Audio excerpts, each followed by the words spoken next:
So we started going over the Tosafot yesterday, so let's recap the ones that we did, and we'll continue from where we got up to. Right, the first Tosafot here on the page was discussing that there's actually different versions of the Gemara. Some texts have the word Arve Pesachim, like it's up here in plural. Some have it Erev Pesachim in singular, like it is in our Mishnah. So he says, if it says Arve Pesachim in plural, that makes sense, right? Because it's talking about the plural Pesachs from year to year, meaning Pesach every year. So the eves of the Pesachs that occur from year to year. But he says, but if it has just Erev in singular and Pesachim in plural, what does that mean? So he gave two explanations. He said it's either the Erev, the one night that many Pesachim are slaughtered, and it's talking about the Korban Pesach, or the second answer is that it's talking about two different Pesachim that occur every year, which is Pesach Rishon and Pesach Sheni. The second Tosafot on the page was, they were saying that this prohibition to eat on Erev Pesach after the time of Samuch L'Mincha is independent. It's a different prohibition than the one that we have every single day, which is that you're not allowed to eat after once Mincha time starts until you actually pray Mincha. You're not allowed to eat. So they're saying this is a separate prohibition. So even if you pray Mincha on Erev Pesach, you're still not allowed to eat until the time of the matzah comes in order to preserve your appetite for the matzah.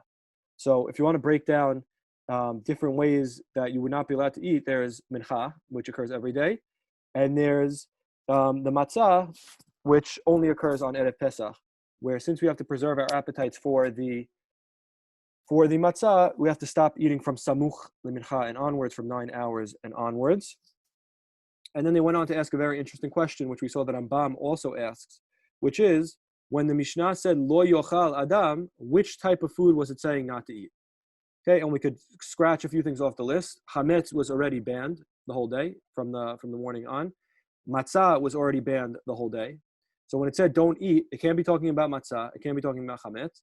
And the Gemara later on is going to say that you're allowed to eat snacks. And by snacks, we mean anything that's not hamotzi. So that can't be what the Mishnah is banning here either, seemingly.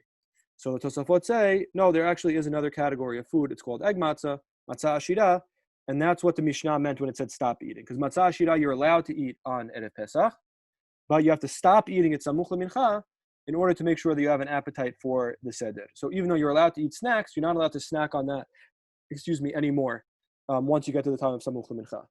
We saw that Rambam answered this question differently. He just said, yes, you're allowed to eat snacks, but not in giant quantities. So you're allowed to eat, let's say, dairy or chicken or meat or fruits, which are not, the beracha is not hamotzi or mezonot. But he says, just don't eat a lot of it. That's how he answers the question. So when it said lo yochal, don't eat, doesn't mean literally don't put a morsel of food in your mouth. You're allowed to eat a little bit. In fact, the Gemara is going to say that later on. You're allowed to eat snacks. Okay? But when it says don't eat, it means don't eat a lot.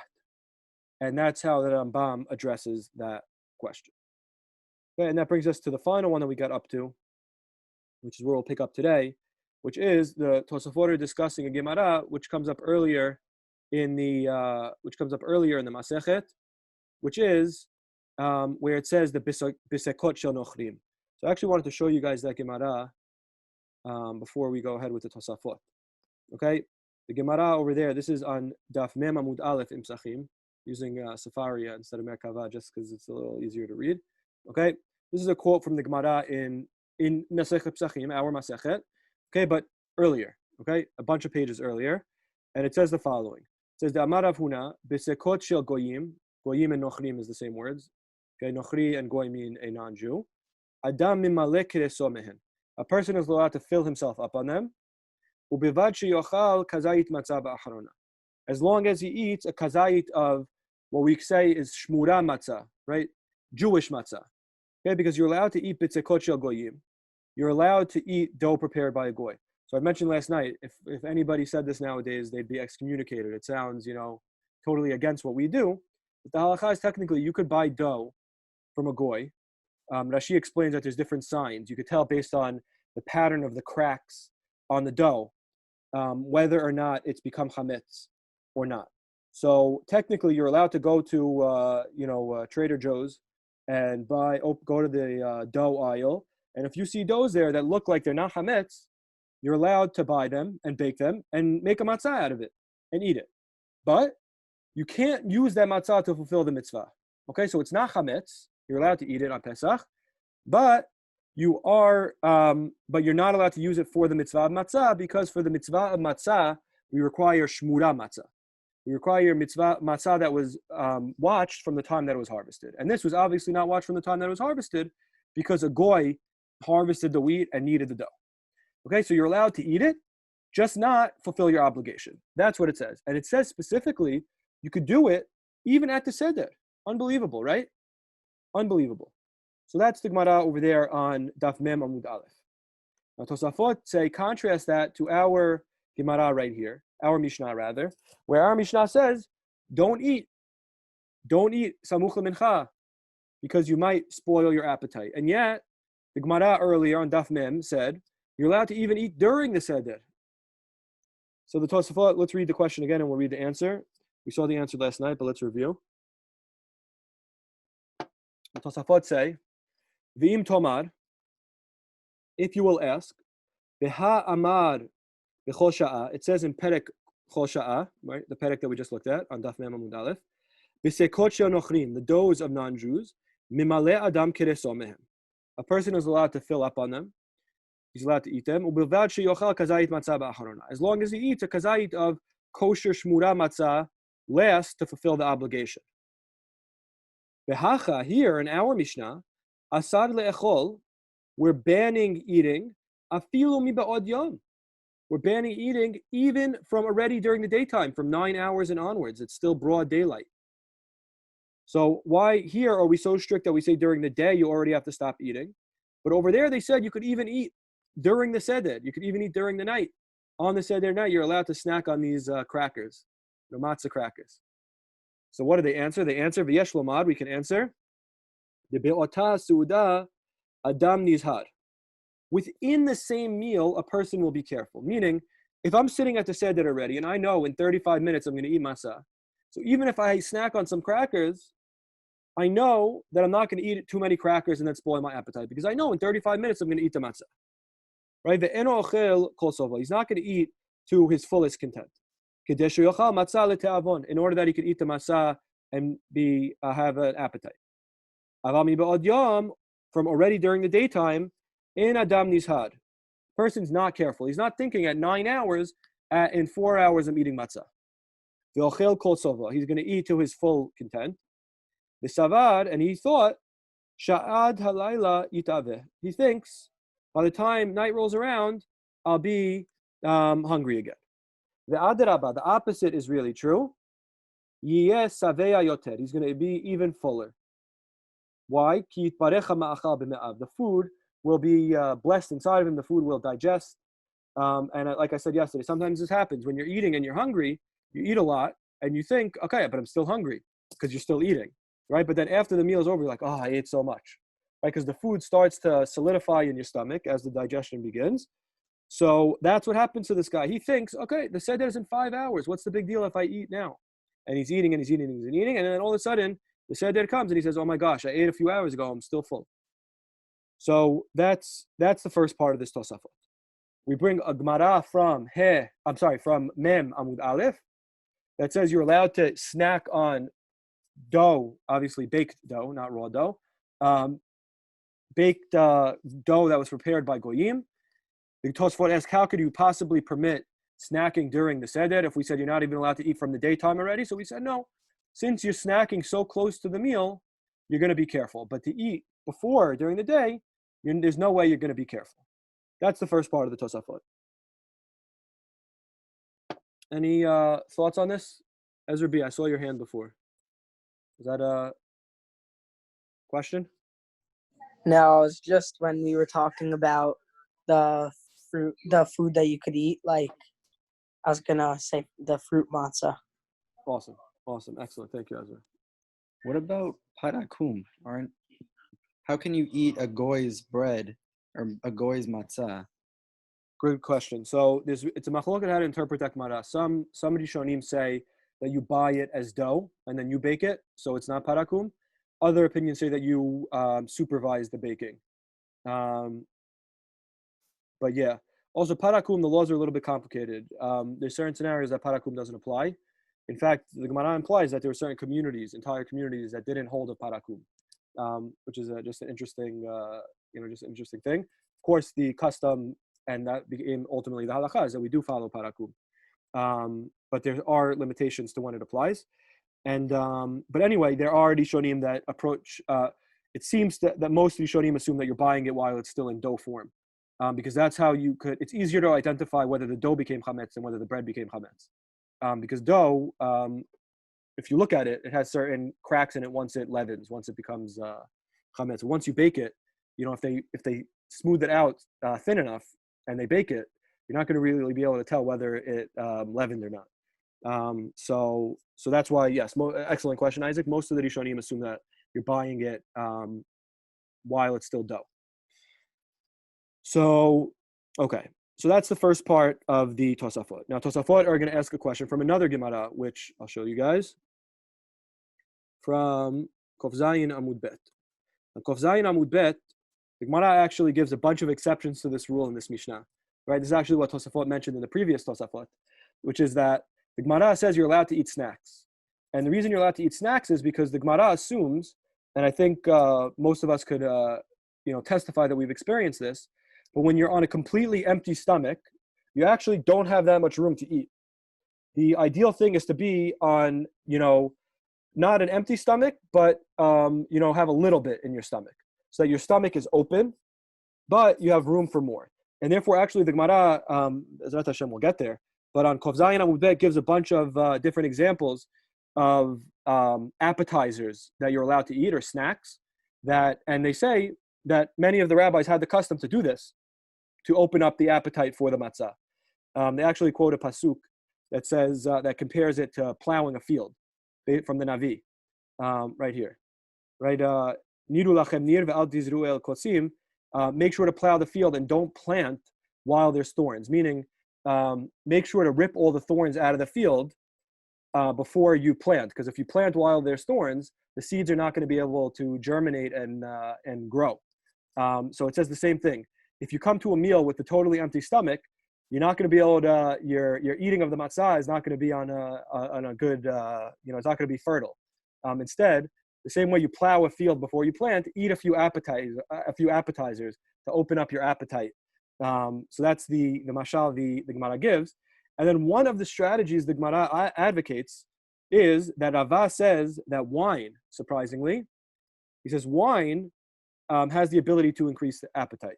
And he says, therefore, the Gemara says that Rava, the entire Erev Pesach, he would drink wine, and that would help him increase his appetite. And then he says, how do I know that you're definitely allowed, that wine definitely opens up the appetite? He says, because there's a Mishnah. There's a Mishnah that says, Titanan, ben akosot halalu, between these cups, meaning the first and second cups, and the second and third cups, imratza lishtot yishteh. Okay, if you want to drink more, you're allowed. Ben shelishi lerevi'i lo yishteh. Between the third and the fourth, you're not allowed to drink any extra. You're not allowed to add any wine. So he says, so how does this prove that wine increases the appetite? Because he says, V'i amarit misad sa'id. If you say that wine fills you up, amay yishteh, why are we permitting you to drink it between the first and second cups? What's going to end up happening is you're getting filled up by it before you eat the matzah, and you're going to eat the matzah, something called achila gasa. You're going to be stuffed. Rather, we could conclude from this Mishnah that wine actually increases a person's appetite. Again, his proof is that how do I know that wine increases a person's appetite? Because since the Mishnah permitted you to add extra wine to your meal between the first and second cups, both of which fall out before you eat matzah, then must be that it increases your appetite. Because if it decreased your appetite, why would the Mishnah permit it? They should say, don't add any wine between the first and second cup because you're going to spoil your appetite for the matzah, and that's bad.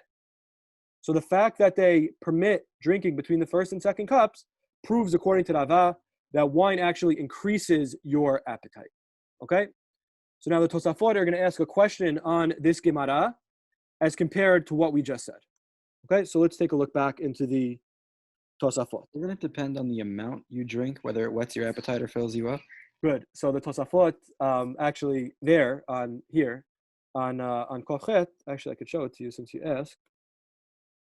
They say right here, right? Because the Gemara Masechet Berachot says the opposite. It says that wine fills you up. It says V'hada Amrina Perek Ketzad Mevarchin. That which we say in Perek Ketzad Mevarchin in Masechet Berachot. The Chamra Sa'id. That wine fills a person up. U'misameach. Right? It makes a person happy. Mefaresh Hatam. They say the Tuva. If you drink a lot, Gadir. Purta Sa'id. A lot is Gadir. A lot increases the appetite. Purta, a little bit. Sa'id fills you up. So yes, it does depend on the quantity. Isaac, you were mechaven to the Tosafot here on Kofchet Amud Aleph. Okay, so that's the story with the wine. So the Tosafot now asks the following question. Everybody sees where my laser is? They say, Veha didiyek Rava lekama. Now which Rava deduced further on the Gemara that I just showed you guys. Dechamra garir. That wine increases the appetite. How did he infer it? Di amart misad sa'id. If you say it fills you up, ben hakosot halalu, between these cups, meaning between the first and the second cups. Amai yishteh. Why do we let him drink extra? That was his deduction. So the Tosafot there ask the following. They say, if what we just said is true, that the reason that you're allowed to snack on the dough prepared by the goyim during the seder is because during the meal you're careful, but before the meal you're not careful, okay, then how is Rava deducing from the fact that the Mishnah let you drink extra between the first and second cup, that means that wine increases your appetite? You could just say, the reason is because it's during the same meal, just like the crackers. Right? The same way we let you eat crackers during the meal because you're not going to stuff yourself on the crackers because you know that the masa is coming. The same thing with the wine. The Mishnah trusts you to add a little bit of wine between the first and second cup because they know you're not going to stuff yourself with it because the matzah is right around the corner. So that's Tosfot's question. How could Rava use that Mishnah, which permitted drinking extra between the first and second cups, that wine increases the appetite? His whole proof is shot now. Because basically Tosafot is saying, any situation where the food is coming soon, you're going to be careful. So the same way you're going to be careful not to stuff yourself on the crackers, you'll be careful not to stuff yourself on the wine. And Rava's proof falls apart. Maybe it's not because it increases your appetite that the Mishnah let you drink wine. Maybe it's just because they know you're going to be careful. So that's what they say. They say that which Rava deduced, that wine increases your appetite, because if you say it fills you up, between the first and second cup, why are we letting you drink? Even though we just said that in general, during the same meal, a person's careful not to eat his entire, satiation. He doesn't stuff his stomach all the way. So how does he have a proof anymore? So they answer two answers. They say, Aval b'shtiya efshar lizaher. When it comes to a drink, a person can't be careful, right? A person's thirsty or the drink is, delicious. So a person can't be careful. So with crackers, we said, with the bisekot shel nochrim, with the dough prepared by the goy, we said a person can be careful not to stuff himself. And therefore, the Gemara on Daf Mem, way back, permitted. But regarding wine, on Daf Kof Zayin, the Gemara would not have permitted it. The Mishnah would not have permitted it if not for the fact that it increased your appetite. That's Tosfot's first answer. So, Grandpa said that non-Jews, some of them have a cocktail at night to increase the appetite. Okay, so like L'havdil, Rava used to do that also. Rava used to drink wine to increase his appetite. So that's Tosafot's answer. Again, the question is, how could Rava prove from the Mishnah that says you're allowed to add extra wine between the first and second cup, that means that wine increases your appetite? Maybe the reason that the Mishnah permitted drinking between the first and second cup is because they know you'll be careful. As we just said, anytime it's within the same meal, you'll be careful. So they answer no. If not for the fact that it increased your appetite, they would not have allowed it because the Mishnah knows that actually with drinks, people have a hard time being careful. That's their first answer. Inameh, second answer. Okay, and as we said last night, Inameh usually introduces the better answer. So you guys will tell me why this answer is better. Inameh mi ben rishon lesheni. It was specifically between the first and second cup that we permit adding wine. Why? Di'ika agadta. That there is the Haggadah, the Hallel, right? We say half the Hallel between the first cup and the second cup. We say the whole Haggadah and we do half of Hallel. Diek didami l'suda acheret. That's where he was able to infer that the only reason they would have permitted it is because it increases your appetite, because it's similar to a suda acheret. It's so far apart, it's so far away, because the Haggadah and the Hallel are so long that it's actually like two different meals. And we said about two different meals that people are generally not careful to preserve their appetite from one meal to the next. So that means that if not for the fact that it increased your appetite, the Mishnah would have banned it. Okay? So just to review, because I think this is a little confusing, because we're trying to prove what the Mishnah didn't say, right? The whole question of Tosafot is, how could Rava explain the Mishnah in this way when it could have been explained in this way, right? How is Rava explaining the Mishnah that the reason that you're allowed to add wine between the first and second cups is because wine increases your appetite? How does he know that that's the only way to explain the Mishnah? Maybe he could have explained the Mishnah that the reason that the Mishnah permits you to drink extra wine between the first and second cup is because a person is careful not to drink too much when it's in the same meal. The person knows not to spoil the appetite. Okay? So that's the question is, Rava, how did you know to explain the Mishnah in that way, the way you did, that wine increases appetite, and that's why the Mishnah let you add extra wine, and not that it's because a person's going to be careful. So they give two answers, right? But both answers have the same thing in common, which they're showing that if not for the fact that what Rava said, that it increases your appetite, it actually would have been asur, right? That's what we have to accomplish. We have to show that Rava's explanation is the only explanation. How do we do that? By rejecting the other possible explanation. Again, the other possible explanation was the reason you're allowed to add wine between the first and second cup is because a person will be careful. So our first answer is no, a person is not able to be careful when it comes to a drink. When it comes to food, a person could be careful not to stuff himself. He'll have a few crackers and move on. But when a drink, he might be thirsty, or the drink might be delicious. He wants more and more and more. Okay? So by a drink, he can't be careful. The second one is that it's far away. And we already said that when there's a time lapse, a person has a hard time pacing his appetite. So since there's a big amount of time between the first cup and the second cup, because you have the Haggadah and you have the Hallel in between, a person might not be careful and he might drink too much. Okay? So that's their answer. This is really a brilliant Tosafot. They're using, two other Gemarot that appear in the Masechet plus our Mishnah to make a beautiful tapestry. Okay? But I asked the question before.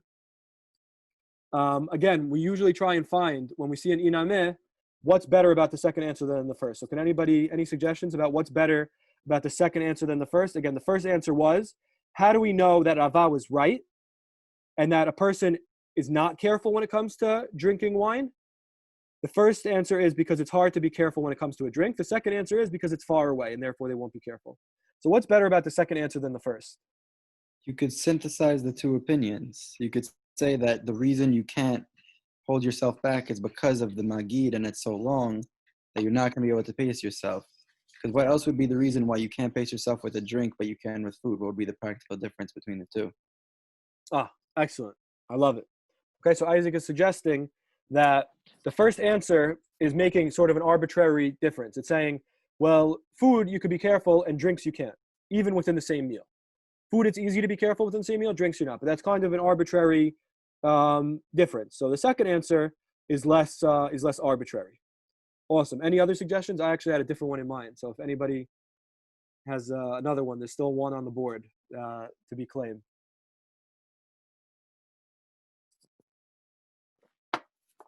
No? Oh, well, I'll tell you what I thought, and then you could decide who you likes better, mine or Isaac. I think the best kind of answer is one that uses something that we already said. Remember how this Tosafot started off. The Tosafot started off by asking, what's the difference between our Mishnah, which says you're not allowed to eat from 9 hours and onwards, and the Gemara on Daf Mem that said you're allowed to eat during the Seder, you're allowed to snack during the Seder. So they answered, Well, the difference is that during the seder, you're actually more careful than you are before. That was their answer, right? Why? Because it's the before at 9 hours, it's a different time period than the eating of the matzah. What's their second answer here? They're basically saying, use the same answer that we gave before to differentiate between the Gemara and Daf Mem and the Mishnah here, which is that a long span of time actually makes it riskier that you won't be careful. And they plug that into the back here. They say, what's the difference between the Mishnah here and the Gemara and Daf Kof Zayin? Same thing, a time span. Time span is what causes people to be not careful. So the same answer that they gave in the beginning, which was that the difference between the Gemara here and on Daf Mem is that long time span. So they say that's actually, we could use that answer again to explain how Rava got that the only plausible explanation of the Mishnah is that wine increases your appetite. Why? Because he knew the time span answer. He knew that time span causes a person not to be careful. And since there's a long time span between the first and second cup, therefore a person won't be careful and he might stuff himself on wine. But Rava says it's actually good to stuff yourself on wine because it increases your appetite. And that's why he's able to deduce that that's actually a property of wine, that it increases the appetite. So that's why I think the inameh is. I think that the second answer is better because it actually uses the same answer that they used in the beginning. But I love Isaac's explanation of the inameh also, because it is kind of arbitrary. What's the difference between a drink and food? That it's easier to be careful by food than not by a drink. In fact, sometimes I think it might be the opposite, depending on what food it is. So I love Isaac's answer also. So that's this Tosafot. Any questions or commentaries?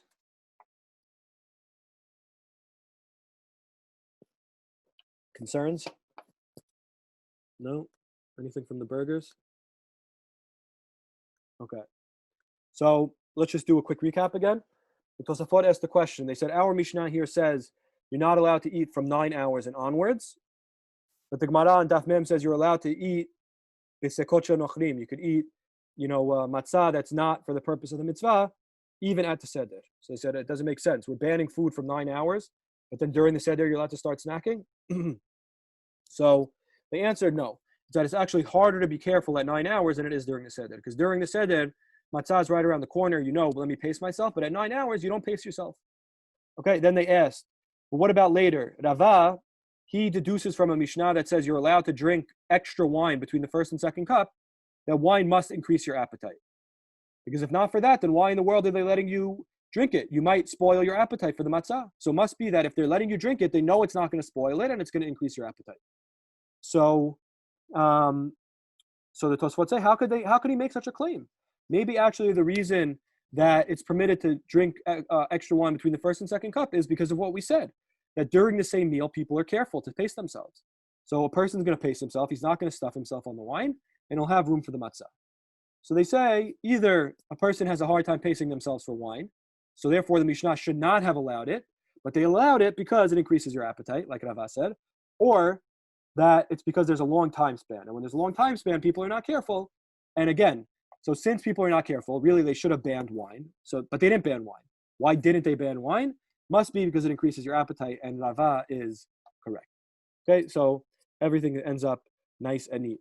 For the record, on the topic of eating during the seder, we usually think, we eat the karpas, of course, but we don't eat anything until the matzah.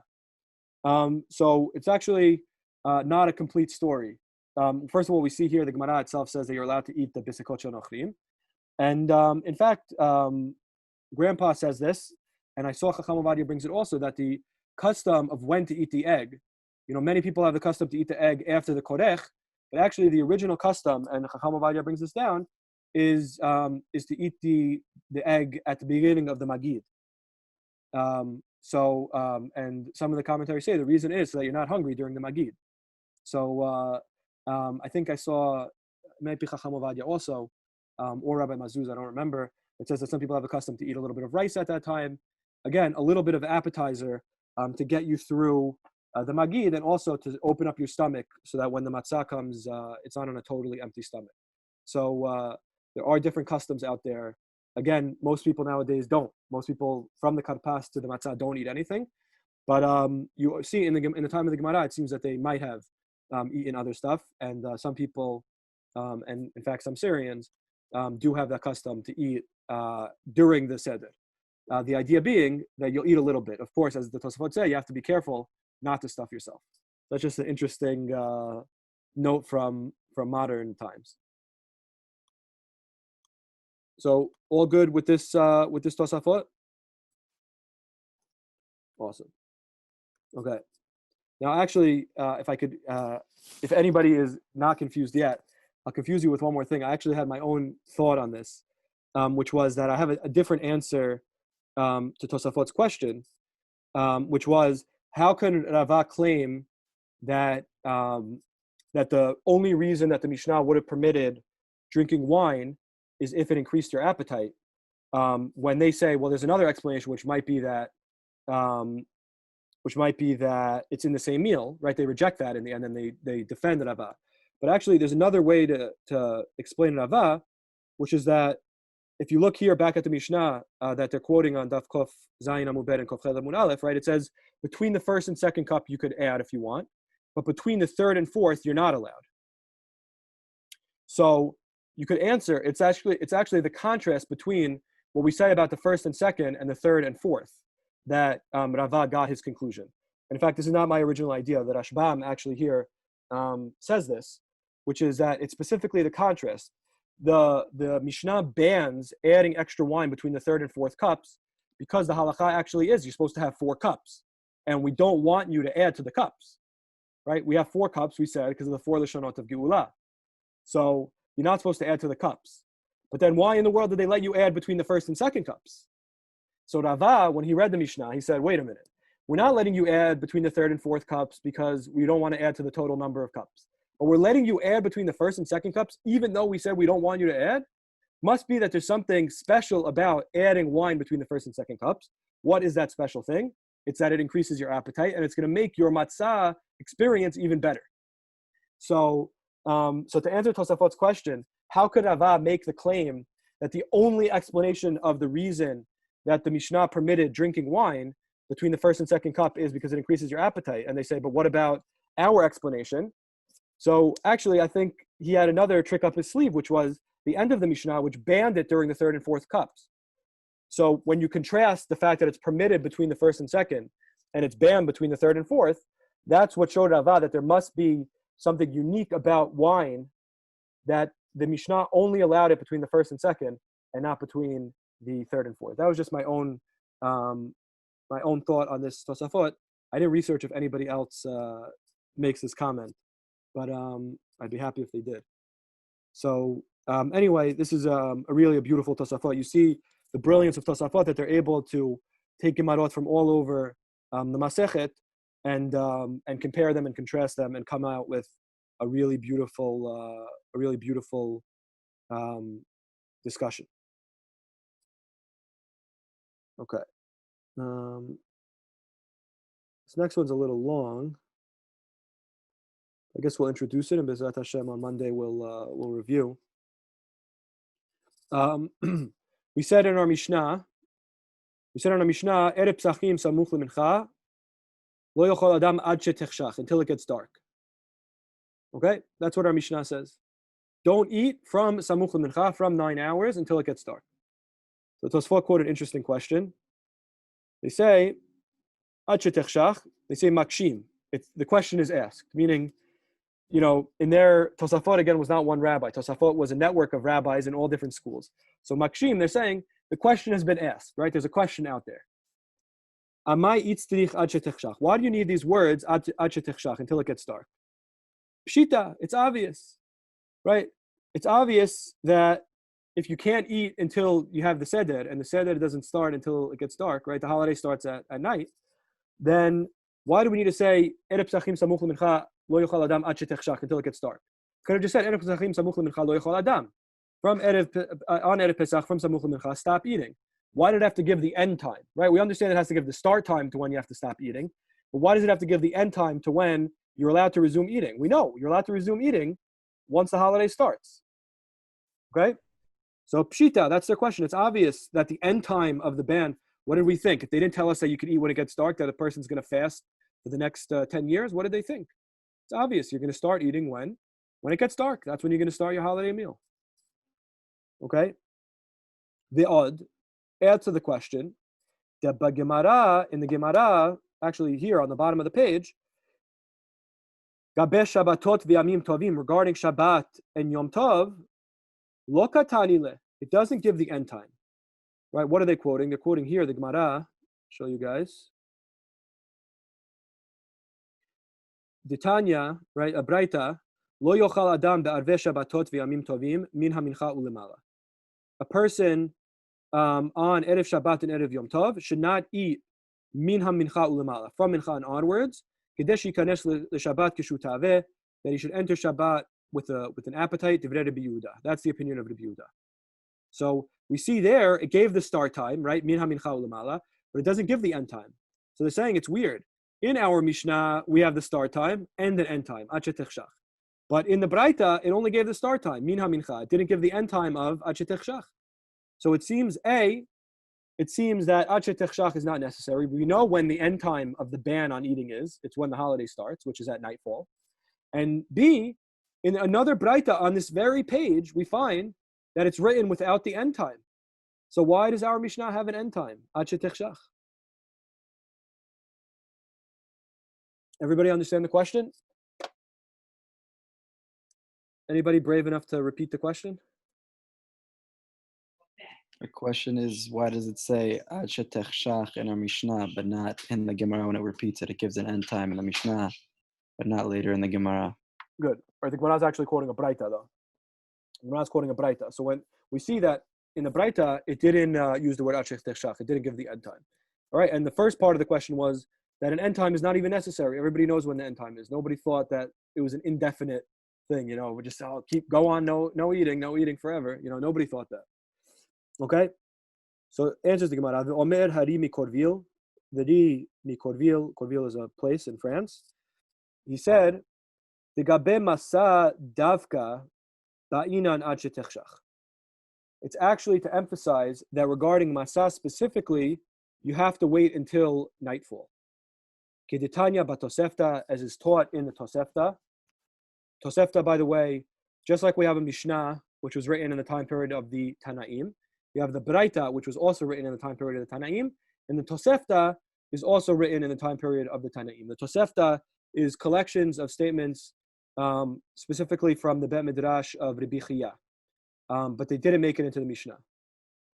Okay, so Tosefta is another location, another compendium of teachings of Tanaim. So they say, as is taught in the Tosefta, HaPesach u'masa u'maror, the Korban Pesach and Masa and Maror, mitzvatan mishetechshach. The mitzvah is to eat them once it gets dark. Okay, so the Rimi Corville is saying there's a special emphasis. Why does it say ad shetechshach? Because to emphasize that the mitzvot of the night of Pesach must be done after nightfall. V'ta'ama mishum, the reason is because it says in the pasuk, v'achlu et habasar balayla hazeh. It says regarding the meat of the Korban Pesach, v'achlu et habasar balayla hazeh. The meat must be eaten at night. Umasa umaror itkashu la Pesach. And the matzah and the maror are connected to the Pesach, right? The pasuk says, al matzot umarorim yocheluhu, right? The Korban Pesach must be eaten together with matzah and maror. So matzah, maror, and the Korban all must be eaten specifically at night, as opposed to aval sudat Shabbat v'yamim tovim, Shabbat meal, Friday night meal, or Yom Tov meals, Maseh achilehu mi ba'ad yom. You're allowed to eat them when it's still light out, right? We do it in the summer. We make early Shabbat. It's still broad daylight. Sunset is not till 8:30, and we're starting our meal at 7:30. Actually, not. I wish we were starting earlier, but yeah. You're allowed. Maseh achilehu mi ba'ad yom. Keda'amar beperek tfilat hashachar, as the Gemara says in Perek Tfilat HaShachar and Masechet Berachot, Mitpalel Adam Shel Shabbat Be'erev Shabbat. A person's allowed to pray the Friday night prayer on Friday afternoon, V'omer Kiddush Hayom Miba'ad Yom. And you could say the Kiddush of the day while it's still daylight. Okay? So that's the first answer of the Tosafot. Why did it need Ad Shetechshach? Because Pesach is different than all other holidays. What's different from tonight than all other nights? Pun intended. Is that Pesach, there's a specific pasuk that says that everything has to wait until nightfall, but regular Shabbat or Yom Tov, you're actually allowed to start while it's still daylight, as long as it's after Plag HaMincha, of course. You're allowed to make early Shabbat or early Yom Tov. But Pesach, since we have the mitzvot of Matzah and Maror, you cannot start until after nightfall. So when it said Ad Shetechshach in the Mishnah, the Rimi Korvil is saying it's to teach us, to emphasize this halacha for us. To emphasize for us that the mitzvot of the night do not begin until nightfall. Okay? And that also answers both questions. Why did it have to say Ad Shetechshach in the Mishnah? To teach us the halacha about not starting the Seder until after nightfall. Why didn't it say it by Shabbat and Yom Tov? Because by Shabbat and Yom Tov, you're permitted to make them early. You're permitted to make them Mi'be'od Yom, while it's still daylight out. Okay, that's the answer of the Rimi Korvil. The Ad Shetechshach teaches us a fundamental difference between Pesach and the other holidays, which is that the mitzvot of the night of Pesach, you're not allowed to do them early. You must wait until actual nightfall. Whereas Shabbat and Yom Tov, you could bring it in early. Any questions on the answer of the Rimi Korvil? No, we're good. Anybody brave enough to repeat the answer of the Rimi Korvil? It specifies that matzah you need to eat on that night, so it shows the difference between Pesach and other holidays and Shabbat. What are you allowed to do on other holidays and Shabbat that you can't do on Pesach? Which means eating. It could be while it's still light outside. Matzah has to be eating after. Say. Fantastic. Excellent, Sammy B. Okay, so that's the answer of the Rimi Korvil. Bezrat Hashem, next week we'll see Rabbeinu Yechiel does not agree with the Rimi Korvil. So there's a machloket amongst the Baalei Tosafot how to answer this question. I thank you guys for tuning in, and